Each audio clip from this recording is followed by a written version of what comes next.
Shivpuri bye Satyendra sir, आप सभी का हार्दिक स्वागत है। आज अपन पहली क्लास स्टार्ट करते हैं बिल्कुल बेसिक से। सबसे पहले अपन पढ़ेंगे अल्फाबेटिकल में कितने अक्षर होते हैं, अपने कॉन्सोनेंट्स क्या होते हैं, वोवेल्स क्या होते हैं, सब्जेक्ट क्या होता है, ऑब्जेक्ट क्या होता है, वर्ब क्या होती है। ठीक है, सबसे पहले ये पढ़ेंगे अपन। तो कुछ तकनीकी खराबी होने के कारण लाइव नहीं आ पाए, तो आप सभी इस वीडियो के माध्यम से आपकी क्लास को आज देखें और अधिक से अधिक शेयर करें, सब्सक्राइब करें, लाइक करें। तो सबसे पहले पढ़ेंगे अपन अल्फाबेट होते हैं। अल्फाबेट से कुछ नहीं होते, क्या होता है अल्फाबेट यानी क्या होता है वर्णमाला। क्या होती है अल्फाबेट यानी वर्णमाला। और वर्णमाला कितनी होती है इंग्लिश में? तो एक होती है। हिंदी में भी कितनी होती है? एक। वर्णमाला नहीं होती, क्या होती है? वर्णमाला होती है। और वर्णमाला कितनी होती है? एक। तो इसमें अपने अक्षर कौन कौन से आते हैं? A B C D E F G H I J K L M N O P Q R S T U V W X Y Z।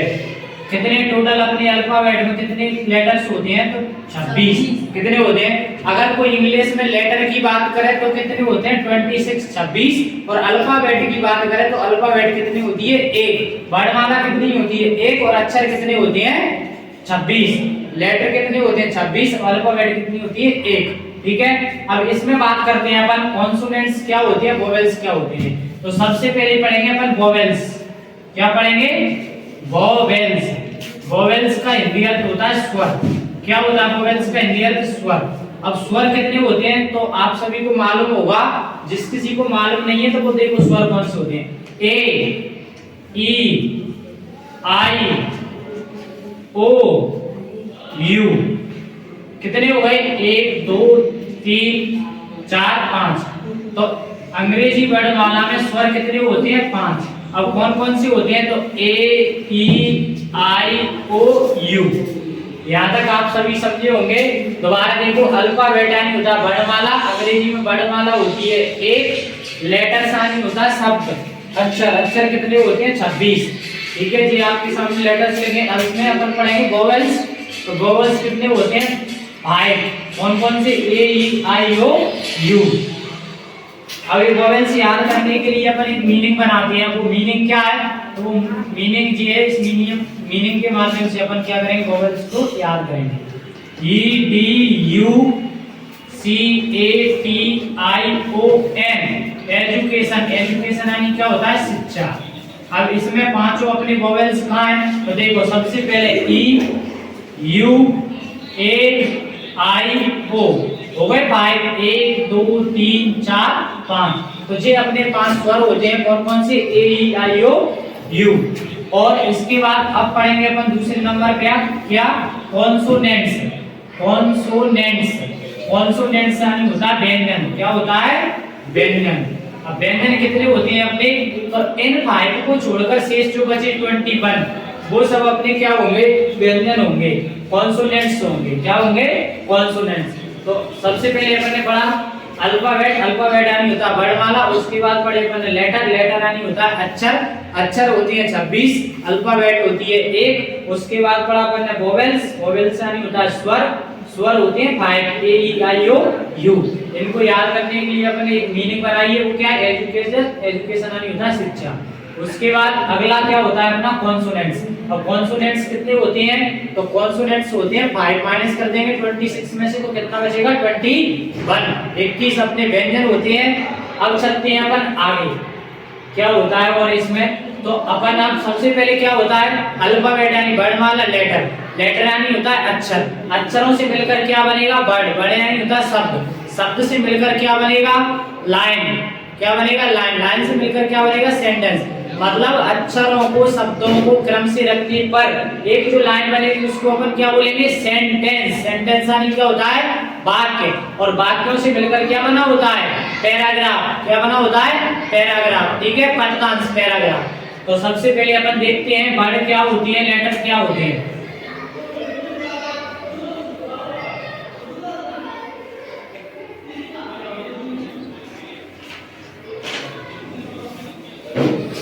सबसे पहले पढ़ा अपन ने, अब क्या बनाएंगे अपन, वर्ड बनाएंगे। वर्ड यानी क्या होता है, शब्द।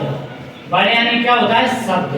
अब शब्द क्या होते हैं, तो शब्द की डेफिनेशन अपन पढ़ेंगे। डेफिनेशन यानी होता परिभाषा।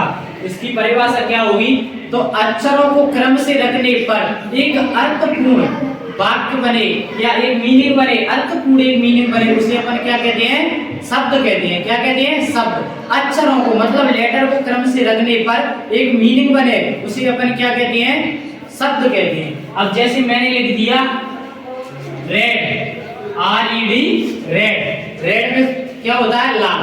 अगर मैं लिख देता EDR, अब ये कोई मीनिंग है क्या, शब्द है क्या जी, EDR नहीं है जी, अलग अलग लिखे हैं EDR जी, क्या हो जाएंगे, लेटर। लेकिन इनको क्रम से रखने पर एक मीनिंग बने और उसका कोई अर्थ निकले तो उसको अपन क्या कहते हैं, शब्द कहते हैं। जैसे मैंने RED, रेड। अब रेड अपन को पता है मीनिंग है, इसका अर्थ भी जानते हैं अपन, क्या होता है, लाल।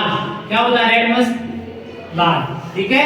तो ये कोई मीनिंग नहीं है, अपना मीनिंग क्या हो जाएगा, रेड। तो शब्दों को मतलब अक्षरों को क्रम से रखने पर एक अर्थपूर्ण शब्द बने, उसे अपन क्या कहते हैं, वर्ड कहते हैं। आ गया समझ में यहाँ तक। अब इस वर्ड को, अब वर्डों से मिलकर क्या बनेगा, सेंटेंस बनेगा। क्या बनेगा, सेंटेंस। कई शब्दों को क्रम से लिखने पर एक अर्थपूर्ण लाइन बने, उसे अपन क्या कहते हैं, सेंटेंस। क्या कहते हैं, सेंटेंस। क्या कहेंगे, सेंटेंस। सेंटेंस यानी क्या होता है, वाक्य। सेंटेंस यानी क्या होता है, वाक्य। तो अब इन शब्दों को क्रम से रखने पर एक अर्थपूर्ण लाइन बने, उसे अपन क्या कहते हैं, उसे अपन क्या कहते हैं, सेंटेंस कहते हैं। सेंटेंस यानी होता है वाक्य। जैसे मैंने लिखा अर्थपूर्ण लाइन, कैसे, हिंदी में देखो पहले, राम बाजार जाता है, राम बाजार जाता है, ठीक है। अगर मैं इसको ऐसे लिख दूं, है जाता बाजार राम, है जाता बाजार राम, तो इसमें कोई अर्थ निकल रहा है क्या, इसका अर्थ कुछ समझ में आ रहा है तुम्हें, बिल्कुल नहीं आ रहा होगा, है जाता बाजार राम। लेकिन शब्दों को क्रम से रखने पर एक उसका अर्थ निकले, लाइन बने अर्थपूर्ण, तो उसको अपन क्या कहते हैं, सेंटेंस कहते हैं। जैसे अपन ने हिंदी में देखा, राम बाजार जाता है। अगर इसको अपन ऐसे लिख देते, है जाता बाजार राम, तो इसका कोई अर्थ नहीं निकल रहा। इसलिए शब्दों को क्रम से रखने पर अर्थ निकले तो उसको अपन क्या कहते हैं, वाक्य कहते हैं। अब इंग्लिश में देखना है ऐसे, राम, इसी की इंग्लिश बनाएंगे अपन, राम गोइज टू मार्केट। अब इसमें देखो सबसे पहले वाक्य में अपन क्या करते हैं, सबसे पहले लेते हैं अपन कै को, कर्ता को, हिंदी से देखो कर्ता, उसके बाद क्या आता है, वर्ब, सबसे पहले आता है सब्जेक्ट। कर्ता को क्या बोलते हैं, सब्जेक्ट। जी अभी बताऊंगा मैं तुम्हें, सब्जेक्ट क्या होता है, ऑब्जेक्ट क्या होता है, वर्ब क्या होती है, मेन वर्ब क्या होती है, हेल्पिंग वर्ब क्या होती है, सभी के ऊपर समझेंगे। तो सबसे पहले आता है सब्जेक्ट, उसके बाद आती है वर्ब, उसके बाद आता है अपना क्या, ऑब्जेक्ट। ऑब्जेक्ट यानी कर्म। तो क्रम से रखने पर, ठीक है, क्रम से रखने पर जो वाक्य बनेगा उसे अपन क्या कहते हैं, वाक्य कहते हैं, ठीक है, सेंटेंस कहते हैं। अब सेंटेंस कितने प्रकार के होते हैं, तो सेंटेंस देखो कितने प्रकार के होते हैं।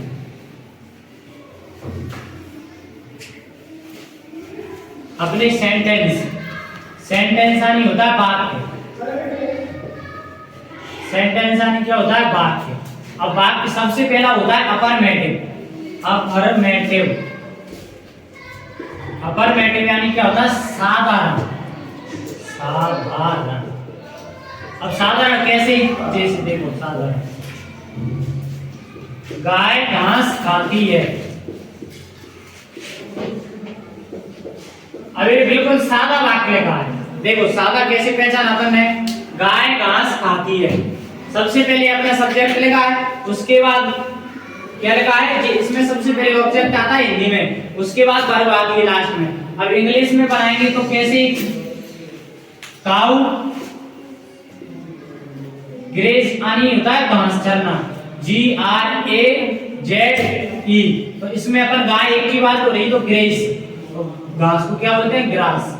गाय ग्रेस, तो काउ ग्रेस ग्रास। तो इसमें सब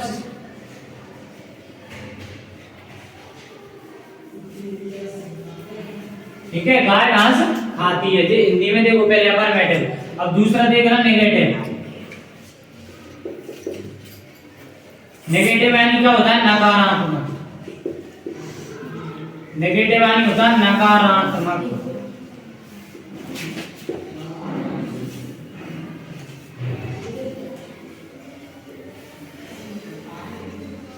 नेगेटिव यानी क्या होता है नकारात्मक। अब नेगेटिव कैसे, बस कुछ नहीं, इसमें क्या लग जाएगा, नेगेटिव की पहचान होती है नहीं। तो गाय घास नहीं खाती है, गाय घास नहीं खाती है। आज की वीडियो में यहीं तक, कल अपन आगे से पढ़ेंगे। और जो अपना ऑफलाइन बैच है वो तो अभी चलेगा 8 बजे तक। लाइव क्लास को यहीं तक बंद करते हैं। आगे जो तकनीकी है उसको सही करवाने के बाद दोबारा लाइव आएंगे, तब तक के लिए धन्यवाद।